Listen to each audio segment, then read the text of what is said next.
1, 2, 3, 4. I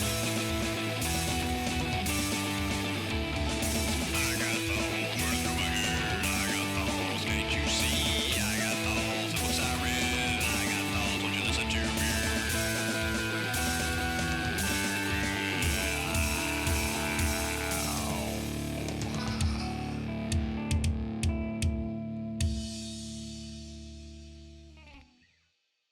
Hello, hello, hello. Welcome to The Author Has Thoughts. I am the author in question, Gary Ballard. This is going to be probably a little quick one, a little various and sundries, where I talk about things that are on my mind since I'm an author and I have thoughts. I am the author of 11 or 12 books now. I always forget. I'm working on one now that hopefully will be released by the summer. It's been a long time coming.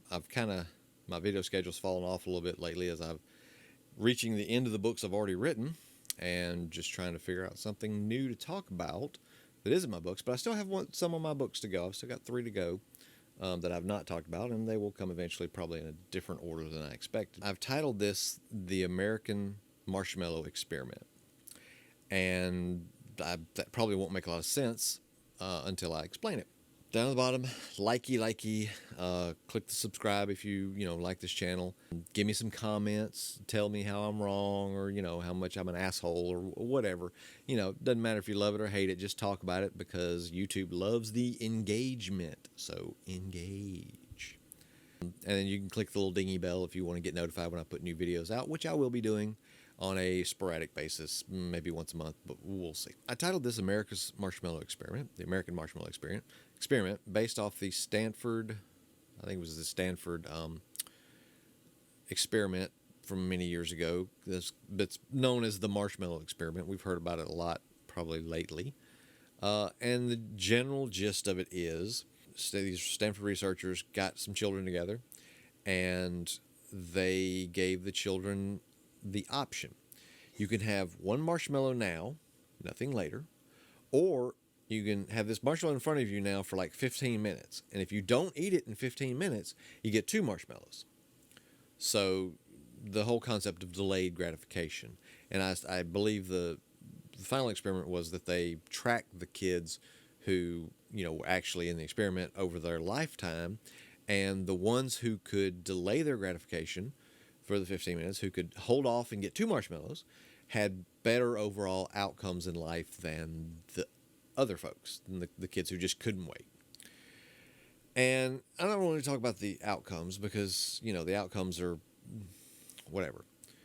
But I want to talk about the idea of delayed gratification in the context of the Republican and or specifically the conservative movement, the right-wing movement, the libertarian movement, how those political ideologies have kind of used the same sort of experiment on the American people, only it's their own, of course, their own twist. Disclaimer, for those of you who've not watched my videos before, I am I'm not a Democrat. I'm not a, die in the wool, the Democratic Party can do no wrong, yada, yada, yada. I have voted for Democrats since 2004 because the Democratic Party actually wants to govern and doesn't seem to want to kill me, whereas from all I can see of the Republicans, they care nothing about me because I don't make enough money. That's just my impression. I say that to tell you that I refuse to vote for Republicans because of their policies. But that doesn't mean the Democrats are great either. They could improve. So let's just get that out of the way. You want to say I'm Democrat, fine, whatever, but you're wrong. I will vote for whoever I think actually helps.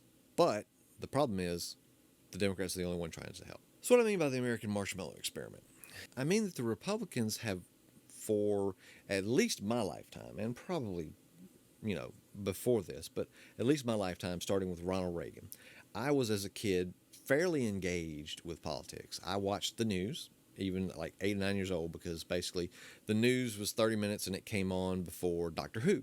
So I would watch the news, switch over to Doctor Who. I'm a nerd at heart. And so I lived through the Reagan years. I actually lived through the Carter years. Although obviously I was a little bit too young to really understand anything about much about the Carter years.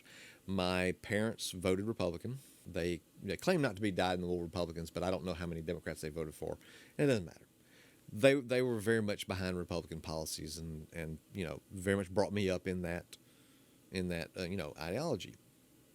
And so for a long time, I was what you would consider a Republican. I voted Republican the first time I was able to vote, which was the 92 election. I voted for George Bush Sr. He lost partly because of his own failings, partly because of Ross Perot splitting the conservative Republican vote.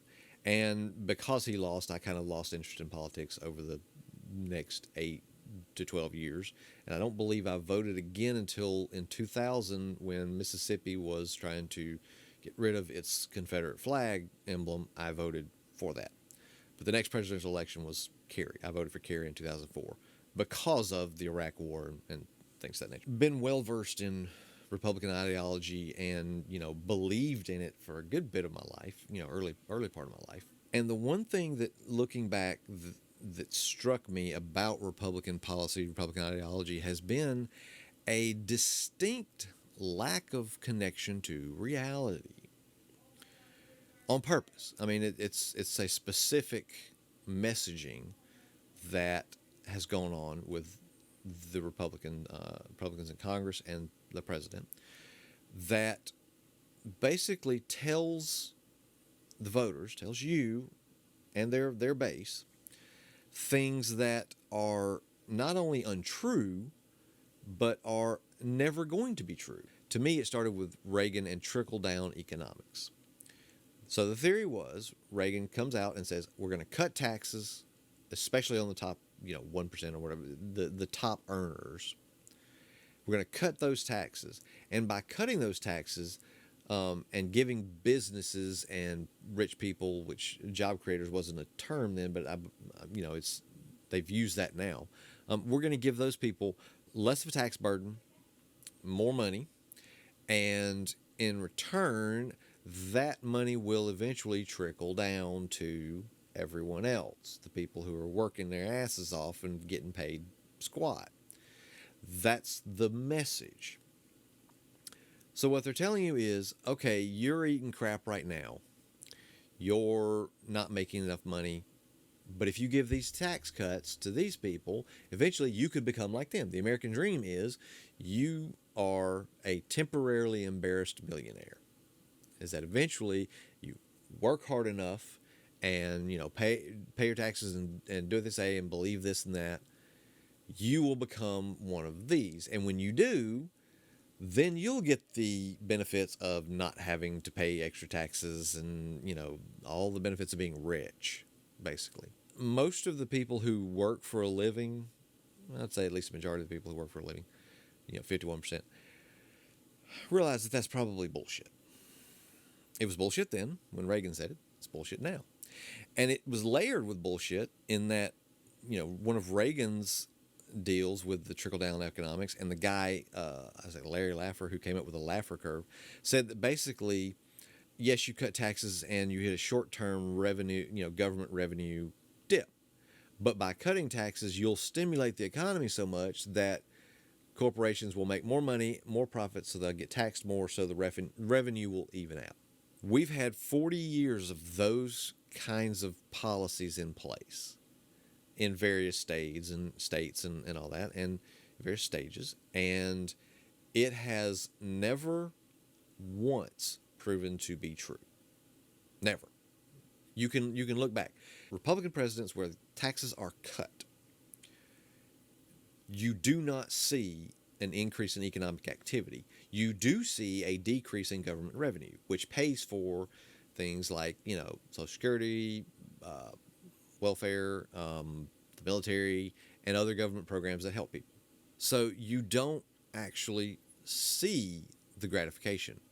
You're promised take the tax cuts away, or give tax cuts to the rich people, and you'll get your 2 marshmallows in the future. But you don't. They care about their own power. And tax cuts to the rich. Because again, whenever Republicans have gotten in power, the main legislative agenda they've had has been, let's cut taxes. Don't worry about revenue. We have to get rid of the debt. We have to do something about the deficit, except when they're in power. But let's cut taxes. That's been their entire agenda. Anytime a problem has come up, their legislative solution has been, let's cut taxes. When the 2008 crisis hit, cut taxes. Don't give stimulus. Don't give small businesses stimulus. Let's cut taxes on people who make a lot of money and who will never see really a difference in their lives based on the tax cuts, other than they get more money to do whatever they want. When the pandemic hit, their entire plan for relief revolved around tax cuts, tax credits, give money to businesses, not regular people, not people who got fired, not people who got laid off. They kind of got backdoored into, giving those stimulus payments and the unemployment assistance. But once they realized that people actually liked those things and that those things actually helped, they were against it for the rest of the year. They were not going to have it. They could have passed stimulus any time from the minute the first stimulus bill was passed till, the time this latest one was passed. They could have passed stimulus anytime, because I guarantee you 99.9% of the Democrats would have lined up to sign a stimulus bill. As a matter of fact, they passed one in the House in May of 2019. And we didn't get another stimulus until December, late December. And that was only to try to, guilt them into, to try to get them to win in Georgia in the Senate seats. The Republicans talk so much bullshit about working people and, we need to help the American people, but they generally help themselves. I hear all the time Republicans talk about how bootstrap, we kind of joke about bootstraps now, and how people, you want self-starters, people who need to help themselves and get out of their ruts and all that. And they talk about people, Gladys works at the diner and then has a second job, and then this person has a third job, and look how this person is working so hard to make their, life better. And that's affirming. It's life affirming. It's positive. Somebody's working hard to try to get their life better. But here's the thing. Why are we celebrating someone having to work 3 jobs just to get a better life? That's not, it's something to celebrate on an individual level, that yes, you have that motivation, that self-starterness, that inspiration to improve your life, and good for you. But there is absolutely no way that should be considered a positive, because it means that the only way for someone to actually move up in the world, move up economically, to get that gratification of that second marshmallow, is to work so hard and so long for someone else, for someone else's money, that they basically kill themselves. They stress themselves out. They're constantly running, 2-3 jobs, from one job to the next. And I will tell you, as someone who spent about 8 or 9 months at the end of my college, my last semester of college, I spent 8 or 9 months where I had 2 jobs. I working in the mall. I mean, granted, it wasn't hard work, but it was still work.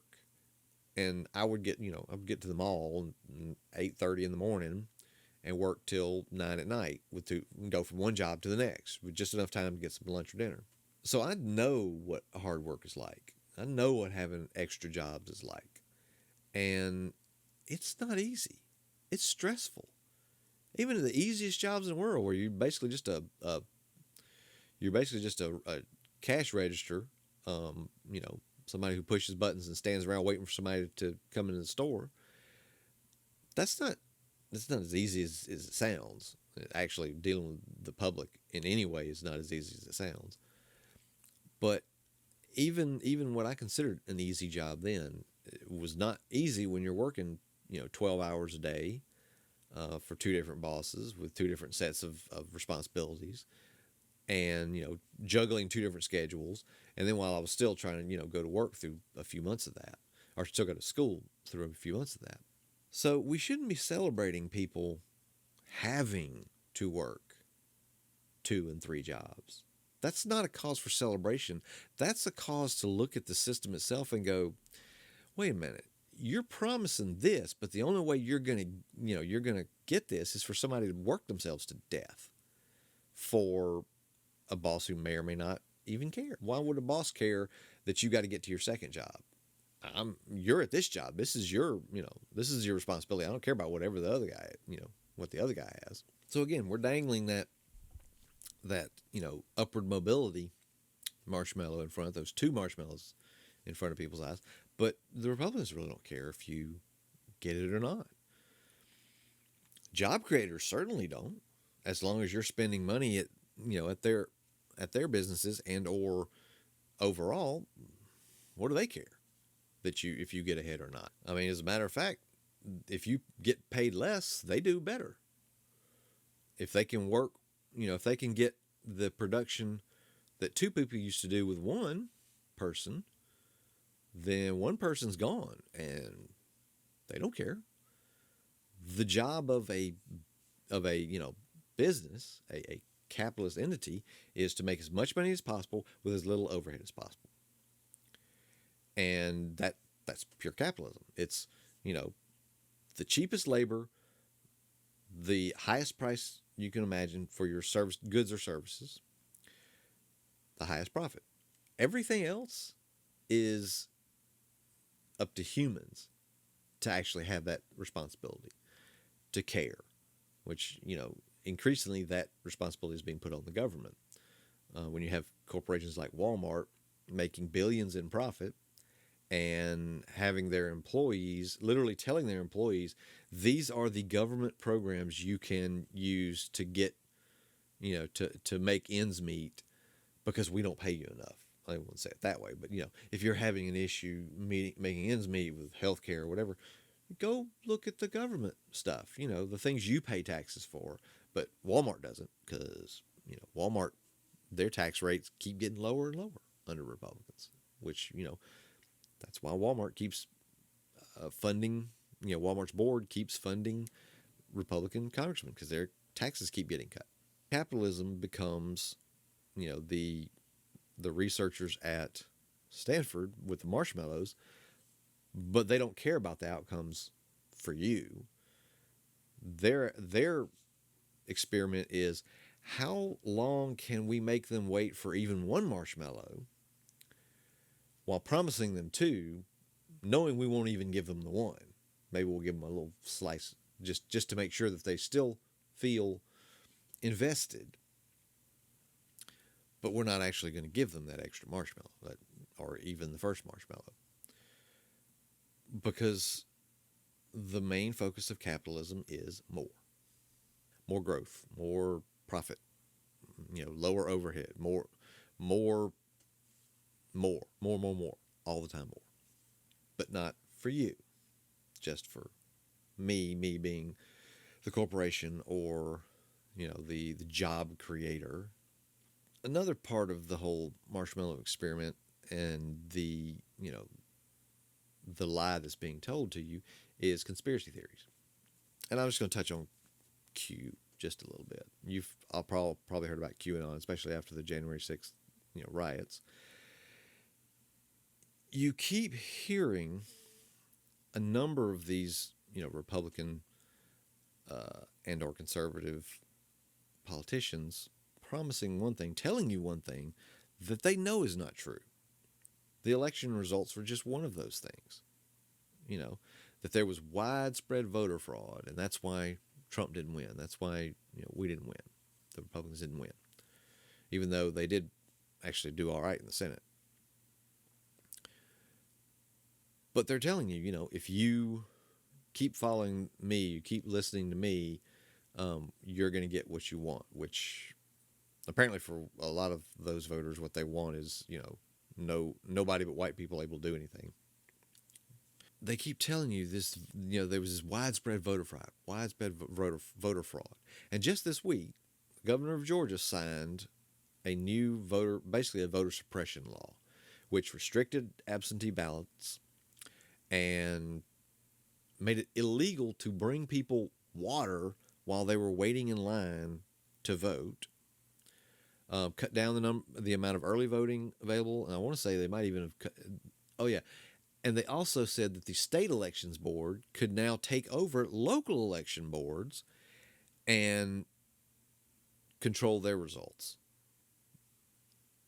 I mean, you might as well have just called the law the Jim Crow law. And one of the worst optical parts of the signing of the bill was that the governor signed the bill behind a portrait of a plantation in Georgia.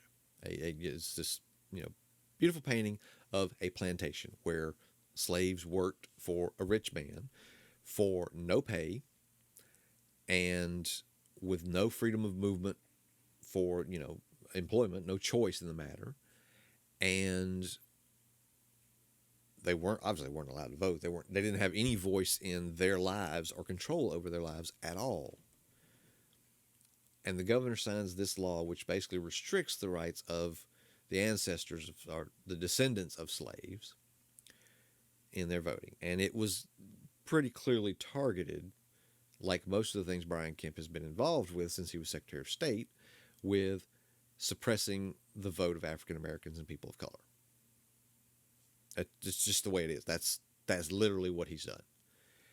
And this is the same governor who took a whole bunch of crap from the former president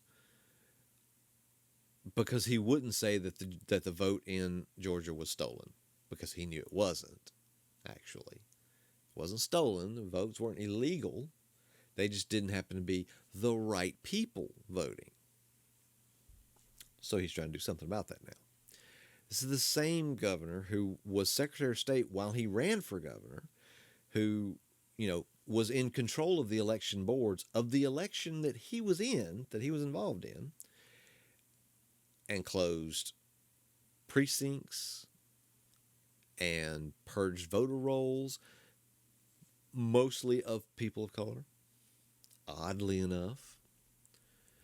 But now this guy is saying we have to ensure the integrity of the elections. Well, you just said a couple of months ago that the elections were secure. You tried to encourage people to come out for the January special election in the Senate because you knew that if you lost both of those seats, which you did, the Senate would switch over to a Democratic majority. So you were like, our elections are secure. We're going to have great elections in Georgia. And then 2 months later, it's, well, we need to ensure the integrity of our elections because, we need the right people voting. If you vote for me, I will give you your 2 marshmallows. I won't, but I will say I will. And we all know politicians, make promises they can't keep. I'm well versed in that. But the difference is when a politician not only lies, but lies just bald-faced, knowing that what he's talking about is complete bullshit. That's where you get into the marshmallow experiment, the American Marshmallow Experiment, which is, I promise you, if you hold off, you'll get more than you deserve when you get nothing in return. When he's given what he's asked for, you get nothing in return. You don't get no marshmallows. And I'll give one other example of where I've said that the Republicans are promising something that they know is not true. Mask wearing and the pandemic in general. From the very get-go in the pandemic, we had the former president just continually spouting utter nonsense that he clearly knew was a lie. That because we've found out from Woodward's book and the recordings where he tells Woodward, I know this is bad. I know that the COVID is, terrible and it's not a flu. It's worse than the flu and it'll kill you and all that. Meanwhile, he's out telling the public, oh, it'll just disappear. We don't got to worry about it. Just disappear. And then when the CDC finally said that, you need to wear masks, that masks are the best way to prevent the spread, including social distancing and lockdowns and all that. When the CDC finally came up with that, he fought it tooth and nail. It was, it's optional. It started with, it's optional. It's optional. It's optional. You don't need to wear a mask. Nobody needs to wear a mask. And so, mask wearing, which again, in previous epidemics, pandemics in the Pacific Rim area, China and all that, you have these images of people walking around wearing masks from the original SARS, and various different places. There's been kind of an image burned in my head anyway of Japanese and Chinese citizens out walking around wearing masks like we've all been doing for the last year. Well, no, not all of us, but most of us have been doing. So, I mean, it's been pretty clear that anything respiratory can be somewhat controlled by the use of masks. And, the CDC at first said, well, we don't have concrete evidence that says mask wearing is necessary unless you have symptoms. Come to find out after they learned a little bit more, well, yeah, even if you don't have symptoms, you wearing a mask could prevent you spreading it even though you don't know you have it. It could prevent asymptomatic as well as symptomatic spread. So everybody should wear a mask. And I believe this was by April or May. I don't know the exact date. Doesn't really matter. Whenever they finally said, hey, yeah, let's wear masks. And the Republican refrain has repeatedly been, mostly I believe just to keep the former president happy and not contradict him, has been, well, people can make their own decisions. They shouldn't have to wear a mask. Because the mask, and I've heard so much bullshit about how masks don't really do anything, and why should I wear a mask? It's like, well, masks may not do anything to protect you, but they protect other people, and if the other people also wear the mask, they're protecting you.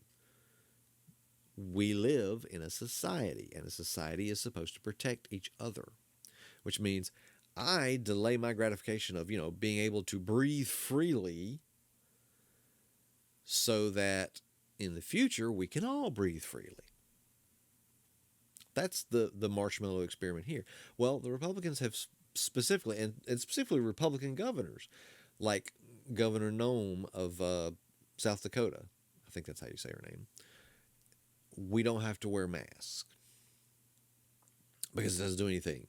Well, we have evidence that it does. And the CDC recently released a report that said places that had mask mandates had better outcomes, had better outcomes than those that didn't. And those who did not allow indoor dining in restaurants, or those that did allow indoor dining in restaurants, had worse outcomes. More cases, more deaths, so on and so forth. So again, the Republicans are telling you, you don't have to delay your gratification. You can have your marshmallow now, and then, you can continue to have it, and nothing bad will happen.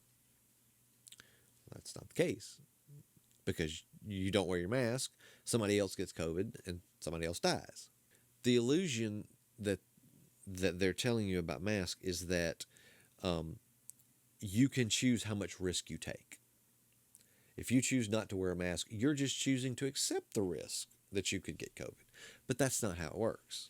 And they know it's not how it works because there's evidence, literal mounds of scientific evidence that says that's not how it works. It's not about your risk. It's not about you choosing a risk. It's about you risking other people's lives by your choices. So I, who am wearing a mask, have no choice in whether or not you infect me with COVID. If you're not wearing a mask, you've made the choice for me. You've said, I don't get to choose whether I get COVID or not because you need your gratification now.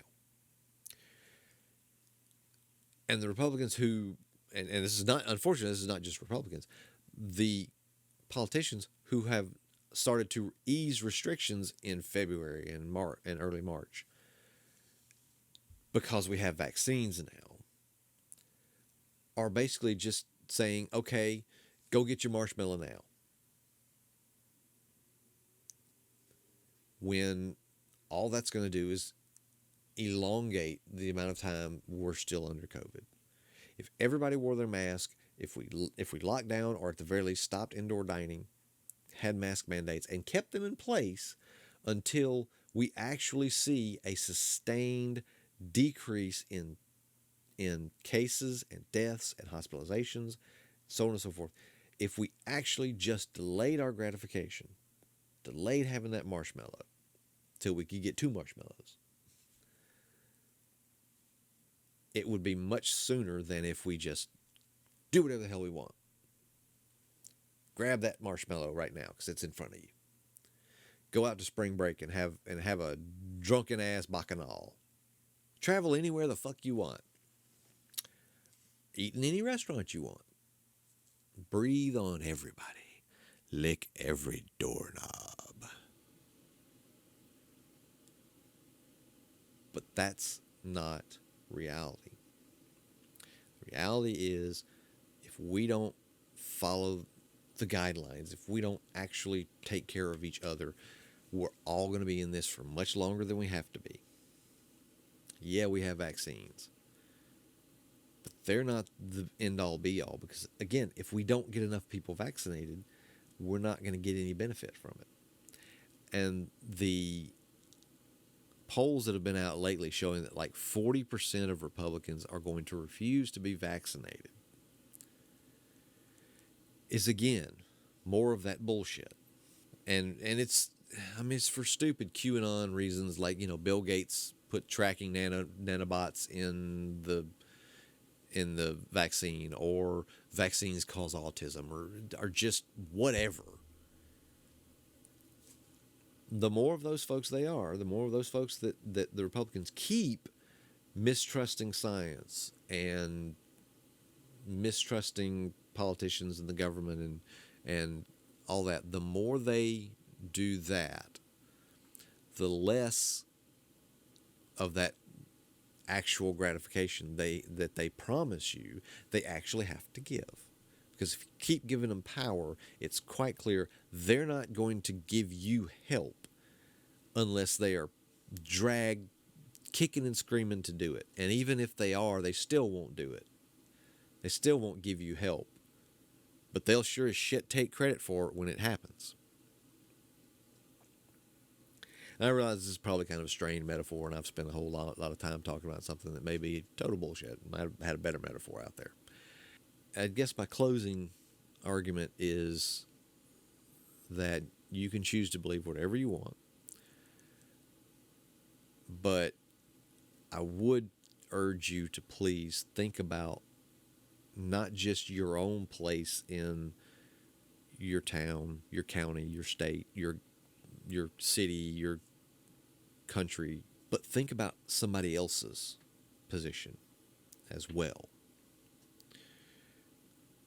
If you could pay 10 cents more in taxes to give your neighbor the ability to say, treat their cancer without having to go bankrupt. Well, it's 10 cents. What's the problem?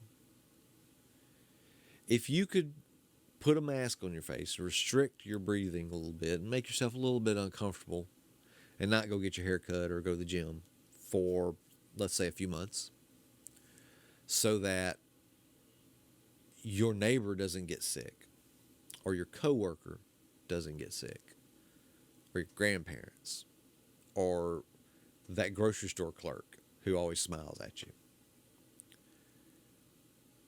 If just wearing that mask and being a little bit uncomfortable for just a little while you're out and about, if it could do that, and there's plenty of evidence that it can, then why wouldn't you?